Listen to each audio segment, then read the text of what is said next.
Mom watches her family swim in the ocean before realizing something is wrong.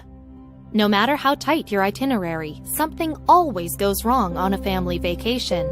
Trains run late, must-try restaurants are closed, or, in the case of one family, disaster strikes on a sunny Florida beach.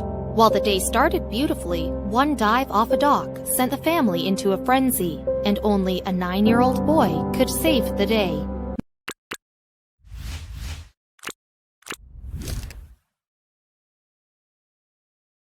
Audrey and Josh Williams were still a bit new to Florida, their family of 6 having previously lived in Georgia. Once they moved and were settled in, they wanted to take advantage of Sunshine State's beach scene, which landed them in a lot of trouble: Quiet Water Beach. So, in the summer of 2020, Audrey and Josh brought their children to Quiet Water Beach in Pensacola Beach for a fun, relaxing time in the sun. The day was winding down and coming to an end when Josh and his son, Isaiah, decided to take one more dive into the ocean, Santa Rosa Sound. While Audrey took care of the younger children, Josh took 9-year-old Isaiah out for one last dive off the boat docks in the Santa Rosa Sound.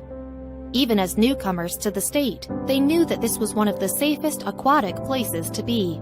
Danger of sounds. See, sounds are bodies of water that are not directly connected to the ocean. Because of this, dangerous waves aren't possible, and the waters are more predictable and calm. They do tend to be very shallow, however, making diving a bit of a risk. Last dive. So Josh and Isaiah went for one last dive off the docks, with Audrey watching the heartwarming scene of her husband and son taking one more dive together against the backdrop of a beautiful Florida sunset. She didn't know that one move would turn the beauty into horror. The wrong move. Ready to get into the water, Josh and Isaiah decided at the last minute to shuffle their way a little further down the docks for their final dive. There would be more space to swim around freely at the end.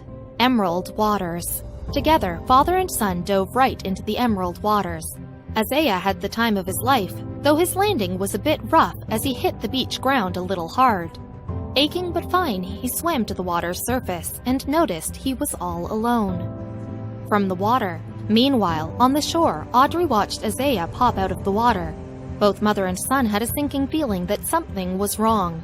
Josh hadn't emerged. Isaiah tried to remain calm, keeping in mind a special rule he had made up for such a predicament. Special rule.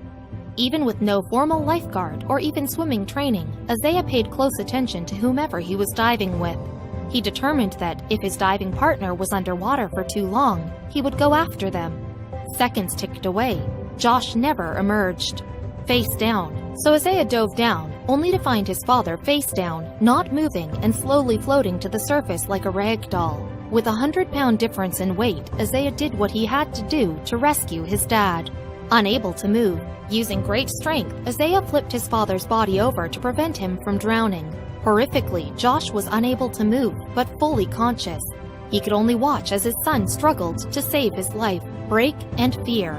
When the duo reached the surface, Josh told Isaiah that his neck was broken, and he confessed to his son that he was scared. Of course, Isaiah was also terrified, but he knew he could not let fear stop him from doing what he had to do next. To the shore. Channeling what was left of his strength, he struggled to tug his father to the shore. Some nearby beachgoers rushed in to help the boy bring his father the rest of the way. Josh was finally out of the water, but the rescue mission was not over. Emergency care. An ambulance was called to bring Josh in for emergency care. He was swiftly taken to Baptist Hospital, where doctors managed the initial trauma. After that, he was moved to Ascension Sacred Heart Hospital, where doctors gave him a diagnosis. Josh may not be a doctor, but he was right about his broken neck. The severe neck injury would require him to undergo C1 to C3 fusion surgery. This terrible news was given amidst the coronavirus pandemic. Unfortunate circumstance. The Williams family had hoped to enjoy a family outing in spite of the fears and dangers of the coronavirus spread. They did not expect a broken neck, but they were very lucky to have the terrific doctors and nurses to take care of Josh. Still, the father had a long road ahead of him. Procedure. A few days later, Josh underwent the C1 to C3 fusion surgery. The whole family was so eager to see him recovered and walking again. The procedure was a success, but it would be some time until Josh would walk on his own. Isaiah was also recovering from his own injuries. Leg pain. Though not nearly as devastating, Isaiah began to feel pain in his right leg. When he dove into the water, he went in feet first, which caused some inflammation. This would subside in a short time. His father, Josh, would unfortunately take longer to recover. Recovery. For some time, Josh Williams was stuck in a wheelchair. The good news, however, was that this accident would not affect his life in the future. Although he took a great deal of time to feel his arms and legs, he recovered quickly. Grateful and proud. Audrey Williams was especially grateful and proud of Isaiah. "I'm so grateful that he was there for him.